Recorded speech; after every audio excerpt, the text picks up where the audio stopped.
Terima kasih para anak-anak kami dari Celebration. Tuhan memberkati saudara yang telah melayani, pemusik, penyanyi semua. Tuhan memberkati pelan-pelan Tuhan semua. Haleluya. Inilah hari yang dijadikan Tuhan. Marilah kita bersuka-cita dan bersorak-sorai. Amin, saudara. Terlebih-lebih Tuhan Yesus ada di tengah-tengah kita. Amin. Di mana ada Roh Kudus itu ada kebebasan. Amin.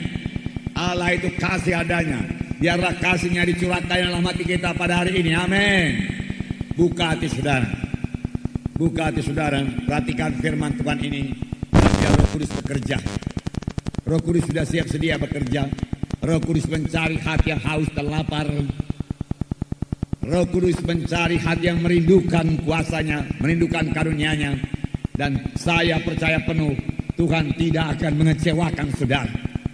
Oleh sebab itu bangun dan bangkit saudaraku, bergairah dan miliki iman untuk menerima sesuatu daripada Tuhan pada hari ini. Jangan pulang tanpa berkat Tuhan pada hari ini. Kebaktian kita tidak pernah biasa-biasa saja, karena Roh Kudus hadir di tengah-tengah kita, kuasanya hadir di tengah-tengah kita, berkatnya hadir di tengah-tengah kita, dan sama dengan kerinduan kita, begitulah dikaruniakan Tuhan kepada kita. Amin. Haleluya. Kita sudah sampai pada akhir zaman. Firman Tuhan berkata pada akhir zaman, kebanyakan hati manusia ini telah menjadi dingin, tidak lagi berkobar-kobar oleh kasih Tuhan, tidak lagi tergerak oleh belas kasihan. Tidak, tetapi itu maunya jangan terjadi kepada sidang Tuhan, pada gereja Tuhan dan gereja kita ini, saudaraku. Oleh sebab itu topik firman Tuhan pada hari ini yaitu hati yang terbeban. Hati yang terbeban, yaitu hati yang terbeban melihat jiwa-jiwa yang keberatan. Hati yang terbeban melihat jiwa-jiwa yang menderita. Hati yang terbeban melihat jiwa-jiwa yang hidup dalam dosa. Kita mengetahui manusia yang hidup dalam dosa tanpa beroleh keselamatan, mereka akan menuju neraka selama-lamanya. Neraka itu sangat mengerikan, saudaraku. Sangat menyakitkan, saudaraku. Dan selama-lamanya, saudaraku, biarlah kita rebut mereka, sentakkan mereka daripada hukuman yang kekal tersebut. Ingat famili-famili kita yang belum selamat, doakan mereka sungguh-sungguh dengan hati yang terbeban, hati yang berbelas kasihan. Tuhan pasti mendengarkan doa kita. Kalau saya percaya, kalau kita berdoa dengan hati yang sudah terbeban, hati yang merindukan sungguh-sungguh jiwa itu diselamatkan, Tuhan akan mendengarkan, karena permohonan kita seturut dengan kehendak Tuhan. Sebab firman Tuhan berkata, Dia sendiri tidak suka seorang pun binasa, tetapi Tuhan suka supaya semuanya sampai kepada pertobatan, sampai kepada keselamatan. Oh saudaraku, bangunlah saudaraku, bangkitlah saudaraku. Jangan mau sama seperti orang dunia ini memiliki hati yang beku, hati yang tidak peduli, saudaraku. Kebanyakan hati manusia sekarang ini tidak peduli orang lain, sudah egoistis. Tetapi mari kita kembangkan hati kita, bukan mengasihi diri kita, mempedulikan orang lain, menolong orang lain, saudaraku. Miliki hati yang terbeban, saudaraku. Kita akan melihat satu contoh mengenai hati yang terbeban, hati yang berbelas kasihan dalam buku Nehemia. Kita melihat Nehemia sendiri. Nehemia adalah seorang yang berhasil membangun kembali tembok Yerusalem yang sudah runtuh. Saudara, kalau dikatakan tembok Yerusalem, jangan saudara berpikir tembok Yerusalem hanya seperti dinding ini saja, tebalnya barangkali setengah meter. Tidak, saudaraku. Tembok Yerusalem, saudaraku, mempunyai tebal kira-kira 6-7 meter. Begitu tebalnya tembok itu, sehingga kereta berkuda bisa berlari di atasnya. Itu yang akan dibangun, dan itu sudah berserakan, bertaburan, karena dihancurkan oleh musuh. Tetapi ada seorang yang terbeban, bukanlah seorang penguasa, bukanlah seorang yang sangat kuat, bukanlah seorang yang sangat berbakat, bukanlah seorang yang sangat pintar, hanya orang biasa saja. Nehemia seorang juru minuman raja, tetapi dia berhasil membangun tembok Yerusalem. Apakah rahasianya, keberhasilannya ini? Berhasil membangun tembok Yerusalem. Saudaraku, saya mau terangkan kepada saudara bahwa Nehemia berhasil bukan karena kekuatan yang luar biasa, ataupun kuasa yang ada padanya, kedudukan yang tinggi, atau modal yang besar, bukan. Nehemia berhasil karena karakter. Karena karakter, saudaraku, karakter rohani ada pada Nehemia. Karakter Tuhan ada pada Nehemia. Saudaraku, karakter Tuhan bukan hanya milik Nehemia. Karakter Tuhan yaitu buah Roh Kudus ditawarkan kepada anak-anak Tuhan pada akhir zaman ini. Ini perlu kita kejar, ini perlu kita miliki. Karakter rohani seperti ini yang membawa kita pada keberhasilan. Saudaraku, Nehemia sama sekali tidak mementingkan diri sendiri. Apa yang dia kerjakan, apa yang dia bangun bukan buat dirinya. Apa yang dia bangun buat orang lain. Apa yang dia bangun untuk kemuliaan bagi nama Tuhan. Ke Yerusalem jangan dicemoohkan orang, tetapi Yerusalem mempermuliakan nama Tuhan. Dia tidak membangun kerajaannya. Dia tidak membangun kerajaannya. Dia tidak membangun kerajaannya. Amin. Dia membangun kerajaan Tuhan. Amin.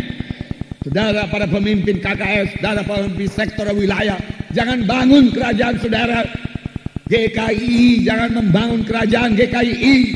Semua kita membangun kerajaan Allah. Semua kita membangun tubuh Kristus. Amin. Kalau kita hanya membangun GKI terlalu kecil, saudaraku, terlalu kecil. Kita membangun kerajaan Allah. Kita membangun gereja-gereja yang lain juga, saudaraku. Kalau mereka membutuhkan pengajaran, kita siap sedia, saudaraku, mengajari mereka. Dan mereka juga bisa bertumbuh bersama-sama dalam Tuhan untuk mengalahkan musuh kita, yaitu setan. Musuh kita bukan gereja lain. Musuh kita bukan gereja tradisi, bukan. Boleh jadi dia menghalangi saudara, mengejek saudara. Tapi kenal musuh saudara bukanlah gereja tersebut. Musuh saudara sesuatu yang lebih besar daripada gereja tersebut. Saudaraku, yaitu setan dan iblis. Saudaraku, setan iblis kalau dia mau menipu saudara, mengganggu saudara, dia memakai manusia. Saudaraku, dia tidak datang dengan rupanya yang jelek. Saudaraku, lalu datang kepada saudara dengan pakaian hitam dan saudaraku dalam kata, aku cekek engkau. Tidak, saudaraku, tidak. Tidak, dia tidak datang demikian.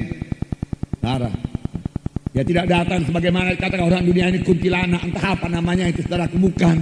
Saudara, dia datang melalui manusia, menakut-nakuti kita, menggertak kita, mengintimidasi kita, saudaraku, menipu kita, saudaraku, menggoda kita, saudaraku. Itu tipu daya setan, saudara. Biar kita kenal, biar kita kenal tipu dayanya, kenal tipu dayanya. Saudara yang kekasih dalam nama Yesus. Ya, Nehemia berhasil, saudaraku, bukan karena kekuatan yang luar biasa, bukan karena uang yang banyak, bahkan sama sekali dia tidak punya uang, saudaraku, tidak punya uang bisa bangun tembok Yerusalem. Puji Tuhan, saudaraku, seharusnya kita juga bisa membangun gereja, amin. Gereja yang lebih baik lagi. Karena itu semua, saudaraku, dimulai dengan karakter mengasihi Tuhan, mengasihi jiwa-jiwa, ditambah dengan iman, saudaraku. Tidak ada yang mustahil bagi orang yang beriman. Saya percaya penuh akan hal ini, saudaraku. Gereja ini mulai dari nol, saudaraku. Dan Tuhan memberkati bertambah-tambah besar terus dengan kuasa Tuhan, saudara. Nah, nih, apakah karakter rohani, karakter yang begitu baik yang dimiliki oleh Nehemia? Kasih, saudaraku, tidak jauh-jauh. Kasih, sehingga hatinya terbeban. Dia merasa keberatan mendengar berita, dia belum melihat. Dia hanya mendengar berita Yerusalem roboh dan orang-orang yang tinggal di sana dalam keadaan tercela. Hatinya terus terbeban. Dia menangis, dia berkabung, dia berdoa, dia puasa. Dalam 4 bulan lamanya. Saya yakin siapa saja di antara saudara yang terbeban, yang menangis, yang puasa, saudaraku, selama yang menaruh kasih, selama 4 bulan lamanya, saudaraku, dia pasti menerima apa yang dia rindukan. Amin. Sayangnya tidak banyak yang memiliki hati yang terbeban sedemikian rupa. Kita ini hidup pada zaman yang mau cepat saja. Semua mau cepat, saudaraku. TV menawarkan cara hidup yang lebih gampang, lebih mudah, tanpa menyangkal diri sama sekali, saudaraku.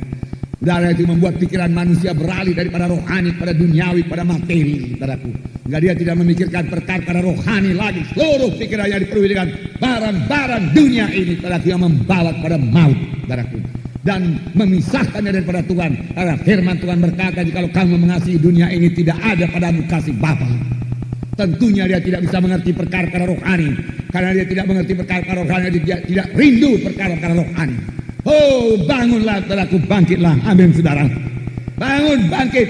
Cari perkara di atas. Firman Tuhan berkata, bukan perkara di bumi ini. Mohon hati yang berbelas kasihan. Saudara berkata, saya sudah diselamatkan Tuhan. Betul. Saya sudah dibaptiskan dalam air, betul. Roh Kudus sudah menukan saya, haleluya. Semua kita sudah dipenuhkan Tuhan dengan Roh Kudus. Tapi firman Tuhan berkata kita ini perlu dibentuk hari lepas hari. Mengapa kita dibentuk hari lepas hari? Karena kita sudah begitu jauh jatuhnya daripada kemuliaan Tuhan. Kita perlu dibentuk terus, dibentuk kembali. Hati kita perlu dibaharui kembali. Hati kita perlu dibentuk Tuhan kembali menjadi hati yang mengasihi, hati yang mempedulikan, hati yang tergerak oleh belas kasihan, hati yang terbeban, yang sudah sangat langka pada akhir zaman ini, tetapi belum lenyap karena Roh Kudus belum diangkat dari muka bumi ini. Saudaraku,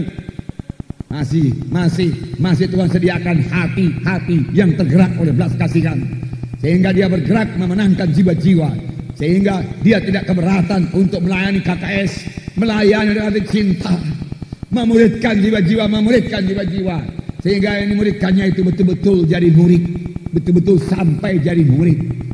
Saudaraku yang kekasih dalam nama Yesus, saya akan membacakan kepada saudara Nehemia yang sangat terbeban, jika dia berdoa, dia puasa, dia menangis darah selama 4 bulan lamanya. Nanti diterangkan mengenai bulan-bulannya ini, tapi saya bacakan lebih dahulu kepada saudara dalam Nehemia pasal 1 ayat 1 sampai 4. Saya bacakan. Nehemia itu sebelum Mazmur, ya. Nehemia pasal 1 ayat 1 sampai 4 saya bacakan. Riwayat Nehemia bin Hakalia, pada bulan Kislew tahun ke-20 ketika aku ada di Puri Susan, datang Hanani seorang dari saudara-saudaraku dengan beberapa orang dari Yehuda. Aku menanyakan mereka tentang orang-orang Yahudi yang terluput, yang terhindar dari penawanan, dan tentang Yerusalem. Kata mereka kepadaku, orang-orang yang masih tinggal di daerah sana, yang terhindar dari penawanan, ada dalam kesukaran besar dan dalam keadaan tercela. Tembok Yerusalem telah terbongkar dan pintu-pintu gerbangnya telah terbakar. Ketika aku dengar berita ini, duduklah aku menangis dan berkabung selama beberapa hari. Aku berpuasa dan berdoa ke hadirat Allah semesta langit. Kataku, ya Tuhan Allah semesta langit, Allah yang maha besar dan dahsyat, yang berpegang pada perjanjian dan kasih setianya terhadap orang yang kasih kepadanya dan tetap mengikuti perintah-perintahnya, dan seterusnya. Saudaraku, berilah telinga, dia berkata. Tuhan sudah memberikan telinga, saudaraku. Tuhan mendengarkan doa, saudaraku. Saudara, doa yang terbeban pasti didengarkan oleh Tuhan, saudaraku. Dalam Nehemia pasal 2 ayat 1 dikatakan, pasal 2 ayat 1, pada bulan Nisan tahun ke-20 pemerintah Raja Artasasta, ketika menjadi tugasku untuk menyediakan anggur, aku mengangkat anggur dan menyampaikannya kepada raja. Karena aku kelihatan sedih, yang memang belum pernah terjadi di hadapan raja. Bertanyalah ia kepadaku, dan seterusnya. Saudara, dikatakan tadi dia mendapat berita pada bulan Kislew, itu bulan Desember, saudaraku. Kemudian dia menghadap raja pada bulan April, dan dia menghadap raja dengan muka yang muram. Berarti selama Desember sampai April mukanya muram, dia menangis, dia mencucurkan air mata, dia terbeban kepada tembok Yerusalem dan orang-orang yang tinggal di sana dalam keadaan tercela. Satu kota yang temboknya sudah runtuh, bentengnya sudah runtuh, adalah menjadi bulan-bulanan musuh saja. Tidak ada benteng sama sekali. Segala musuh boleh datang, merampok, merampas, dan berbuat kejahatan yang lain. Ini sangat terbeban, memberati hati dari Nehemia. Dan dia berdoa, puasa, menangis, berkabung selama 4 bulan. Dan kalau kita baca buku Nehemia ini, dia membangun tembok Yerusalem hanya dalam tempo 52 hari. Lebih banyak berkabung, lebih banyak jam-jam doanya daripada waktu yang dipakai untuk membangun tembok itu sendiri. Inilah dia orang yang berhasil. Dan kalau kita lihat apa yang diperbuatnya pada waktu tantangan-tantangan yang begitu besar datang dari Sanballat dan Tobia, yang mula-mula mengejek, mengolok-olokkan dia, kemudian mengancam dia, kemudian menyerang, kemudian menipu, kemudian memfitnah, dan lain sebagainya. Nehemia tidak bergeming, Nehemia tidak bergerak, Nehemia tak berkemenangan. Dia menghadapi semua tantangan-tantangan itu. Sanballat itu gubernur Samaria, saudara, yang mempunyai tentara, Dan dia pernah datang dengan tentaranya menakut-nakuti orang Yerusalem. Tetapi Nehemia saudaraku menjawab tantangan tersebut dengan memegang tombak pada satu tangan dan membangun dengan tangan yang lain. Mereka berhasil membangun tembok. Kuasa Tuhan nyatakan, saudaraku yang kekasih dalam nama Yesus. Adakah kita terbeban buat jiwa-jiwa yang terhilang, saudaraku? Jangan menjadi anggota gereja, saudaraku, yang tidak punya beban. Jangan menjadi anggota gereja yang tidak punya pelayanan. Datang ke gereja untuk melayani. Amin, saudara. Bukan hanya untuk menerima khotbah yang membangunkan iman. Haleluya, aku suka khotbah di sini. Aku suka musik di sini. Aku suka nyanyian di sini. Aku bisa menyembah Tuhan di sini. Puji Tuhan. Semua itu karena pekerjaan Roh Kudus. Tetapi ada sedikit, saudaraku, konflik dengan anak Tuhan yang lain. Segera meninggalkan sidang. Saudaraku, anak Tuhan yang bagaimanakah yang seperti itu, saudaraku? Saudaraku, saudara dalam tubuh Kristus, untuk membangun tubuh Kristus. Pada akhir zaman semua anak Tuhan harus melayani untuk mengenapkan amanat agung. Pada waktu kami seminar di Kuala Lumpur, saudaraku, beberapa minggu yang lalu, saudaraku, Apostol Summit, di mana para apostol, para rasul-rasul seluruh Asia berhimpun di sana, saudara. Saudara, sekaranglah waktunya zaman rasul-rasul. Kalau mau membangun gereja, bangunlah Apostolic Church. Dia katakan, apa artinya Apostolic Church? Yaitu semua anak-anak Tuhan memenangkan jiwa-jiwa. Semua anak-anak Tuhan ikut dalam pelayanan. Semua anak-anak Tuhan berbuah. Dan saudara juga harus berbuah. Amin, saudara. Ya, biasanya orang yang suka pindah-pindah itulah orang yang suka mengkritik, yang sebenarnya belum bertobat dengan sungguh-sungguh, belum terbeban kepada jiwa-jiwa yang terhilang. Dia hanya datang ke gereja untuk mencari kesenangannya, untuk mencari berkatnya. Saya mau mengatakan kepada saudara, ke gereja bukan hanya mencari berkat-berkat Tuhan, memang Tuhan sangat memberkati. Bukan hanya mencari berkat-berkat materi, Tuhan memang sangat mencurahkan berkat materi sepanjang kita benar di hadapan Tuhan. Tuhan tidak keberatan mencurahkan berkat materi. Bukan hanya untuk kesembuhan, saudaraku, kesembuhan daripada badani, penyakit-penyakit. Saudaraku, Tuhan sangat bermurah dalam hal itu. Saudara pasti memperolehnya pada saudara setia mengikut Tuhan. Saya berkali-kali menerima kesembuhan daripada Tuhan. Berkali-kali saya pikir saya akan meninggalkan dunia ini, tapi Tuhan tidak memberikan. Tuhan menguatkan saya kembali, Tuhan bangunkan saya kembali. Roh Kudus menghidupkan saya bergerak kembali melayani, saudaraku. Demikian juga saudara. Saudara boleh menerima kesembuhan. Hai anakku, perhatikanlah perkataanku. Janganlah itu menjauh dari matamu, simpan lubuk hatimu. Arahkan telingamu kepada perkataanku. Maka itu akan menjadi kehidupan bagi mereka yang mendapatkannya dan kesembuhan bagi seluruh tubuh mereka. Apakah itu firman Tuhan? Saudara perhatikan, arahkan telinga kepadanya, menaruh firman Tuhan dalam hati saudara. Maka firman Tuhan itu akan bekerja menyembuhkan seluruh tubuh saudara, membawa kehidupan bagi saudara. Amin. Buat firman Tuhan. Langit bumi boleh berlalu, tapi firman Tuhan tidak akan berlalu. Itu janji Tuhan. Tuhan yang berjanji tidak bohong. Saya mengalaminya, saudara. Saya sembuh, saya kuat, saudaraku, karena Roh Kudus, karena firman Tuhan yang saya dengarkan, saya taruh dalam hati saya renungkan. Pernah saya cerita kepada saudara waktu saya sakit, saudaraku, saya baca seluruh surat kiriman, saudaraku, hampir selesai, hanya 1-2 surat kiriman yang belum selesai. Saya begitu banyak saya baca, saya pun sembuh.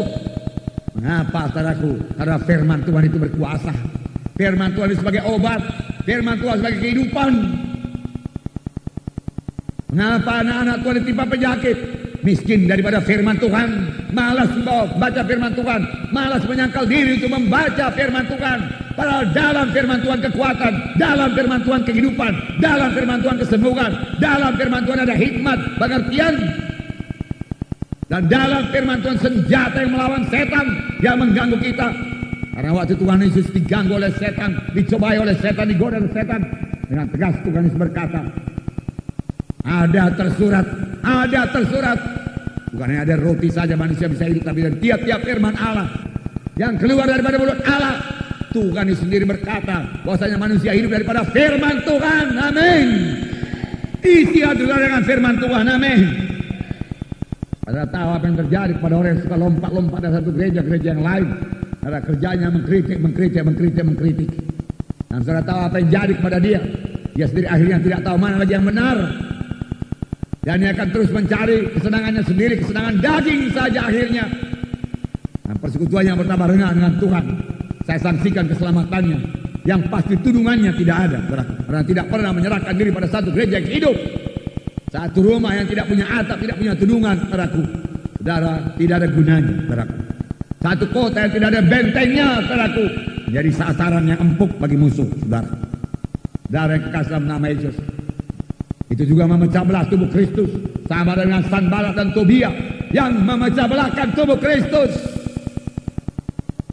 Yang tidak suka tembok itu dibangun, yang sama artinya dengan memecah belahkan tubuh Kristus.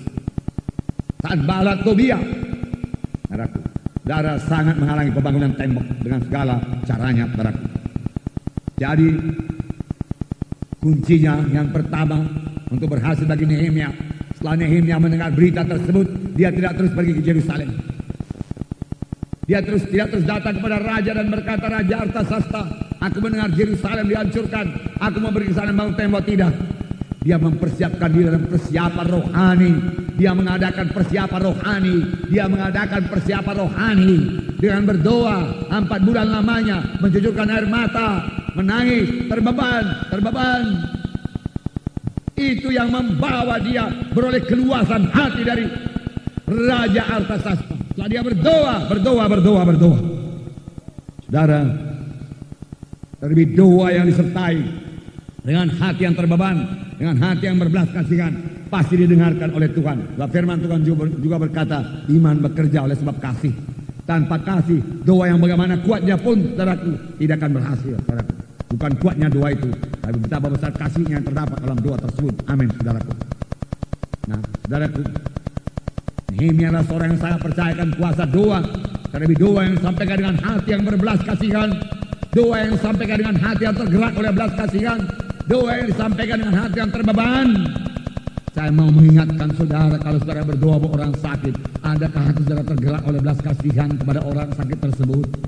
Kalau saudara berdoa bagi orang yang terikat, saudaraku, adakah hati saudara tergerak oleh belas kasihan kepada orang terikat tersebut?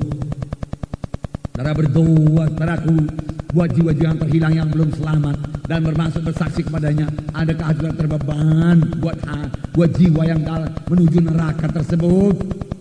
Atau hanya bersaksi saja? Nanti kalau aku enggak bersaksi, ini ada schedule daripada Institut Alkitab Remang, daripada institut, aku harus mengunjungi, aku bersaksi, okelah aku datangi aja.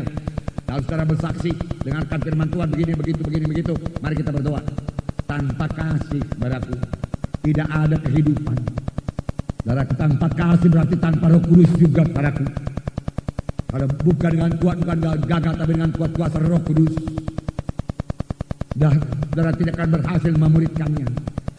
Saya ingat kesaksian saudaraku Ray Johnson, kesaksian saudaraku Irving Rutherford. Ray Johnson berkata, Irving itu bapa rohaniku. Dia datang ke rumah sakit ketika aku berambut panjang sampai segini, berjanggut panjang sampai segini. Aku kurus kering, muka aku mengerikan, mataku juga mengerikan, dia katakan. Irving sendiri berkata, pada waktu datang kepadanya aku takut melihatnya. Tapi satu perkara yang dia tidak tahu, dia juga takut kepada aku, dia katakan. Sama-sama takut rupanya mereka itu. Karena Irving ini datang dengan senyum yang lebar, pakai dasi dan pakai Alkitab yang besar. Alkitab yang besar, tidak ada salahnya sepanjang hati saudara besar untuk mengasihi. Amin. Alkitab besar, hati yang ciut dalam kasih juga tidak ada gunanya. Amin, saudaraku.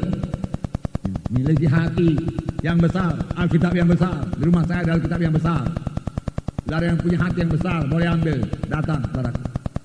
Dan Alkitab itu pada waktu celebration, saudaraku, memfragmentkan, saudaraku, pintu sorga dan pintu neraka, saudaraku. Dia memakai Alkitab yang besar itu sebagai buku kehidupan. Benar juga, Alkitab adalah buku kehidupan. Karena dalamnya ada kehidupan, amin. Tapi nama kita tidak tertulis dalam Alkitab. Nama saya ada tertulis, saudaraku. Saya nggak tahu nama saudara.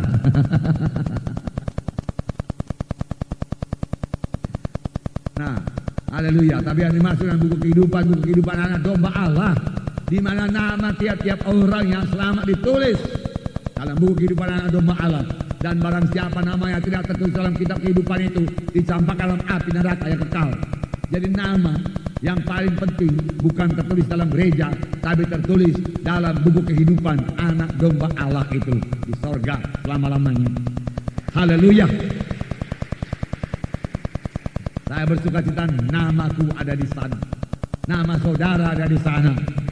Karena saudara telah menerima sebagai Tuhan dan Juru Selamat saudara. Nama tertulis, rumah disediakan, dan pada waktu kita menghadap Tuhan, Tuhan menyambut kita dan menghapus air mata kita. Amin. Satu perkara yang sangat menghiburkan hati, perkara yang indah. Namun sebelum hal tersebut terjadi, beri buah kepada Tuhan. Bagaimana memberi buah?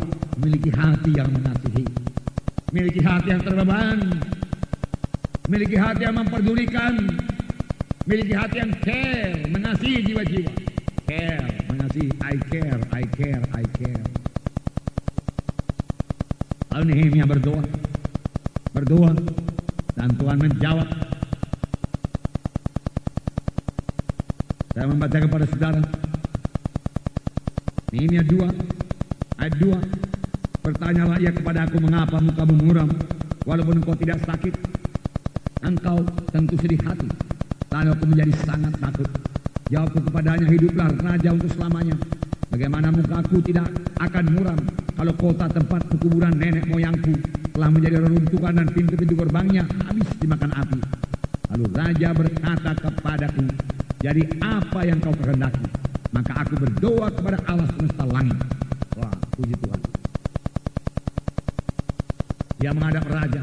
Raja berkata, mengapa mukamu muram? Pada waktu itu menurut undang-undang Raja Persia, Raja Artasasta, siapa yang menghadap raja dengan muka muram bisa dihukum mati. Bukan tanggung-tanggung, tidak usah banyak tanya-tanya lagi. Di muka raja, muka mesti berseri-seri. Itu di muka raja dunia ini. Apalagi di muka raja sorga. Apalagi dalam kebaktian. Sebenarnya muka kita semua harus berseri-seri, bersorak-sorai dan bersukacita, memuji, menyembah, memuliakan nama Tuhan. Amin. Hidup bergerak. Mengapa? Karena roh sukacita diberikan Tuhan bagi kita. Amin. Sungai sukacitaku mengalir. Mengalir. Amin. Biarkan terima itu saudara. Sungai sukacita menghidupkan tubuh saudara. Amin. Menggerakkan tubuh saudara. Haleluya. Setan hanya merusak saja saudara. Tuh, dosa merusak. Tapi Roh Kudus menghidupkan, Roh Kudus menguatkan, Roh Kudus. Terima kasih Roh Kudus. Maka aku berdoa kepada Tuhan. Nehemia tidak gegabah. Nehemia orang pintar, saudaraku. Tapi dia tidak bersandar kepada kepintarannya. Pada waktu raja bertanya, dia berdoa kepada Allah. Boleh jadi waktu yang sekejap, Tuhan tolong Tuhan. Raja sudah bertanya kepada apa yang kehendaki. Ini yang telah kudoakan selama 4 bulan ini Tuhan. Kusampaikan sekarang dalam nama Yesus. Apakah dikatakannya? Kemudian jawabku kepada raja, jika raja menganggap baik dan berkenan kepada hamba-Mu ini, utuslah aku ke Yehuda, ke kota pekuburan nenek moyangku, supaya aku membangunnya kembali.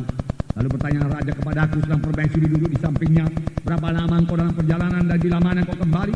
Dan raja berkenan mengutus aku, sesudah aku menyebut suatu jangka waktu kepadanya. Berkatalah aku pada raja, jika raja menganggap baik, berikanlah aku surat-surat bagi bupati-bupati daerah seberang Sungai Efrat, supaya mereka memperbolehkan aku lalu sampai aku tiba di Yehuda.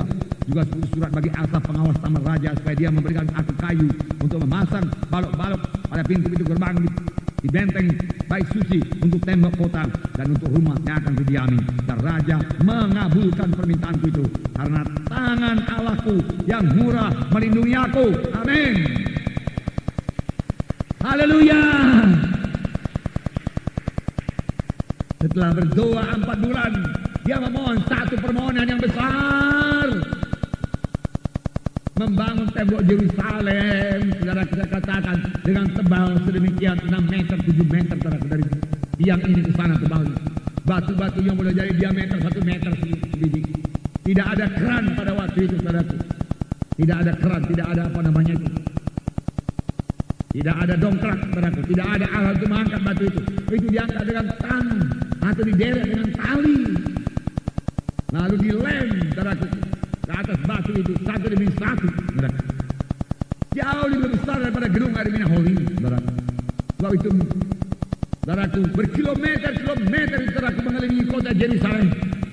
Bukan pekerjaan kecil. Maunya saudara, nanti satu waktu kita ke sana kita bisa melihat sisa-sisa dinding itu masih ada sampai sekarang. Saking kuatnya, saudara. Saking tebal itu yang dibangun. Dia mohon satu permohonan yang besar, membangun Yerusalem yang dikalahkan oleh Raja Persia. Berarti membangun kembali Yerusalem bisa berarti memberontak kepada Raja Persia. Tapi kalau Raja Persia mengabulkan, sesudah dia kabulkan dia minta lagi, tolong berikan surat raja kepada semua bupati-bupati supaya mereka memberikan kulit, dan surat kepada Asaf, yaitu pengurus taman raja atau hutang lindung kalau sekarang, supaya dia memberikan semua kayu-kayu yang dibutuhkan untuk pintu-pintu gerbangnya dan penyokong-penyokongnya. Karena pada waktu itu pintunya bukan macam pintu biasa, pintunya pun manakala tebalnya 1 meter, pintunya saja, dan 2 lapis itu pintu sebelah luar, pintu sebelah dalam. Tinggal didobrak juga tidak akan didobrak bisa. Nah dia, dan semua itu dikabulkan oleh raja. Firman Tuhan berkata, karena tangan Allahku murah melindungi aku. Tangan Allahku murah memberkati aku. Tangan Allahku murah melindungi aku. Tangan Tuhan menyertai aku. Tangan Tuhan menyertai saudara. Tangan Tuhan memberkati saudara. Amin. Apa yang suka kalau tangan Tuhan menyertai saudara? Apa yang payah? Kalau tangan Tuhan menyertai saudara, tidak ada kesulitan. Semua perkara bisa diatasi. Tangan Tuhan menyertai aku. Berapa banyak yang bisa bersaksi demikian? Tangan Tuhan menyertai aku. Tangan Tuhan menyertai aku. Tangan Tuhan menyertai aku. Sebenarnya tiap-tiap anak Tuhan bisa bersaksi demikian. Karena firman Tuhan berkata, aku tidak pernah membiarkan engkau, aku tidak pernah meninggalkan engkau. Amin. Tangan Tuhan menyertai dan Tuhan membuat kita berhasil. Tapi kerap kali kita tidak sadar. Kerap kali kita kurang bersekutu dengan Tuhan. Kerap kali kita kurang cari muka Tuhan. Doa kita asal selesai saja. Oh, kembali kepada lutut saudara. Amin. Kembali kepada air mata saudara waktu saudara berdoa. Amin. Jangan berdoa dengan mata yang kering. Amin. Jangan berdoa untuk tujuan diri sendiri, untuk perkara-perkara yang memuaskan kehendak diri sendiri, tetapi berdoalah untuk perkara-perkara rohani yang besar, untuk memuliakan nama Tuhan. Amin. Haleluya. Haleluya. Tuhan memberkati saudara. Salah satu tipu daya setan pada zaman ini, dengarkan ini baik-baik. Salah satu tipu daya setan pada akhir zaman ini membuat hati orang Kristen tidak lagi terbeban. Tidak terbeban kepada orang yang keberatan, tidak terbeban buat gereja, tidak terbeban kepada orang yang masuk dalam neraka, tidak terbeban, tidak mengasihi. Oh, boleh jadi karena terlalu banyak goncangan dalam dunia ini, terlalu banyak urusan dunia ini, tetapi itu tidak bisa dipakai sebagai alasan. Tuhan minta hati yang berbelas kasihan. Amin. Tuhan minta hati yang mengasihi selalu. Amin. Itu sebabnya setan memenuhi hati manusia ini segala macam acara TV. Nonton TV.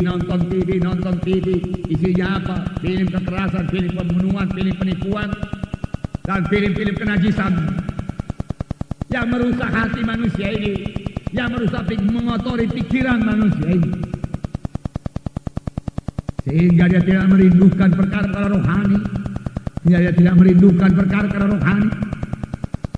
Firman Tuhan berkata, setelah kamu dibangkitkan beserta dengan Kristus, carilah perkara di atas, kejarlah perkara di atas, kejarlah perkara rohani, cari perkara rohani, cari kuasa Tuhan, cari urapan Tuhan, cari mujizat Tuhan, cari pengertian baru, cari hikmat, cari persekutuan dengan Tuhan, dan itu semua membutuhkan waktu.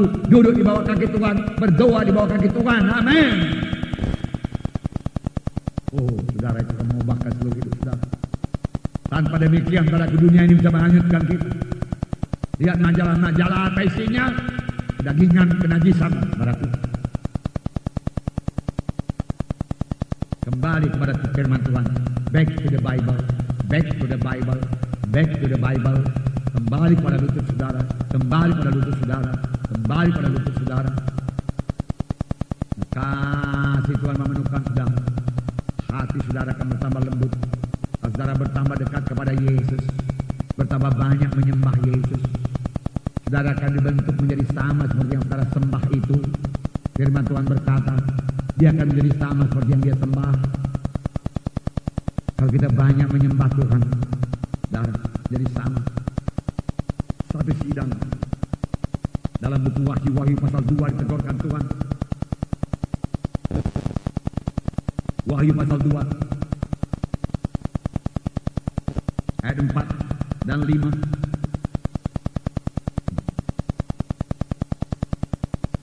Namun demikian aku mencela engkau karena engkau telah meninggalkan kasihmu yang semula. Sebab itu ingatlah betapa dalamnya engkau telah jatuh. Bertobatlah dan lakukanlah lagi apa yang semula engkau lakukan. Jika tidak demikian aku akan datang kepadamu dan aku akan mengambil kaki dianmu dari tempatnya. Jikalau engkau tidak bertobat. Ingatlah, dia katakan, betapa dalamnya engkau telah jatuh karena meninggalkan kasih yang semula. Kasih yang semula, kasih yang bersekutu dengan Tuhan. Kasih yang semula, kasih yang rindu akan Tuhan. Kasih yang rindu akan Tuhan, itu kasih yang semula. Kasih yang menangis di hadapan Tuhan waktu berdoa. Kasih yang menyanyi buat Tuhan di waktu berjalan. Di manakah itu? Kasih yang kalau berlutut dan senantiasa bersekutu dengan Tuhan. Dan kamu telah kehilangan kasih seperti itu. Kasih yang semula menggerakkan saudara untuk bersaksi. Kasih yang semula membawa saudara untuk melayani Tuhan, mengunjungi, memenangkan jiwa-jiwa. Itu kasih yang semula, kasih yang semula, kasih yang semula. Kasih Yesus, kasih Yesus. Saudara, jangan tertipu. Jangan biarkan nanti itu kehilangan kasih. Kalau kita biarkan nanti kita kehilangan kasih, setan akan mengisinya dengan kebencian. Setan akan mengisinya dengan segala macam kritik. Setan akan mengisinya dengan segala macam pertengkaran, perkelahian, perselisihan. Mudah-mudahan tidak terjadi. Kalau dibiarkan tempat bagi setan, setan akan memberikan roh pembunuh kepada hati manusia itu. Kita lihat baru-baru ini sekitar Setiabudi sana, seorang anak umur 17 tahun membunuh bapaknya yang sarjana, seorang dokter, ibunya juga dokter, saya kurang tahu, dan 4 orang saudaranya lain yang sudah sarjana. Dia bunuh dengan alu, satu demi satu, satu demi satu. Dia tahan melihat darah. Saudaraku yang kekasih dalam nama Yesus, Tuhan memberikan saya banyak menolong orang kecelakaan. Saya sendiri heran. Baru-baru ini kami pulang dari Perapat, saya katakan kepada Anwar waktu di Firdaus itu, kurangi kecepatan Anwar, kurangi kecepatan. Dia kurangi kecepatan. Saudara, kira-kira 5 detik, sesudah itu saudara kedengaran suara berdentum di luar, saudaraku, dan kelihatan orang berlari-lari. Rupanya satu jeep, saudaraku, Suzuki dengan satu sudaku, saudaraku, dan saudaraku, laga kambing. Kap daripada jeep itu lepas. Saudara kami yang paling depan, saya turunlah, saudaraku. Dan polisi saudaraku di belakang kami, dia turun, lari dengan hamba Tuhan Lawrence siap. Kami tarik orang dari stior mobil itu karena lengket di stior. Saya letakkan di rumput, saya raba nadinya, beres jantungnya, hanya darah keluar daripada hidungnya. Kami angkat kepada pickup yang lewat, saudara, dan kemudian saudaraku mobil sorong ke pinggir. Dan dari sudaku itu juga ada satu orang ibu yang sudah tua diangkat oleh orang lain masuk kepada pickup itu. Saudara yang berkasih dalam nama Yesus, saya pikir selesai tugas saya berikan sapu tangan saya karena orang itu masih sadar, saudaraku, untuk melap darahnya, saudaraku. Tetapi kemudian saudara tahu apa yang terjadi. Kalau saya ingat kembali hal itu, saudaraku, mengingat darah yang keluar itu, saudaraku, oh, saudaraku, saya bergidik juga, saudaraku, ya, bergidik. Saya waktu itu tidak, saudaraku. Waktu itu pikiran saya hanya menolong orang itu saja. Saya berani. Tetapi kemudian saya ingat darah itu, saudaraku, oh Tuhan, saya katakan, ngeri juga itu darah. Ya, darah yang kasih. Tetapi orang itu tidak lagi berdarah dingin, dia rusak hatinya.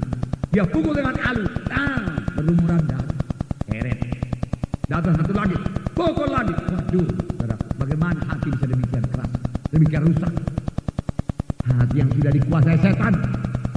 Setan mau merusak manusia ini. Saudara, jaga hati saudara lembut. Amin. Mengasihi. Amin. Menolong. Amin. Memberi. Amin. Mempedulikan orang lain. Amin. Dengarkan dia cerita. Perhatikan dia cerita. Lihat di mana saudara bisa menolong dia. Haleluya. Dan berikan pertolongan. Bertambah saudara menolong. Bertambah lembut hati saudara. Bertambah saudara memperhatikan kasih. Bertambah kasih saudara, bukan berkurang. Bertambah saudara memberikan kasih. Bertambahlah kasih saudara. Ditambah apa yang saudara tabur akan saudara tuai. Haleluya. Haleluya. Apa yang saudara tabur akan saudara tuai. Amin. Haleluya. Tuhan memberkati saudara.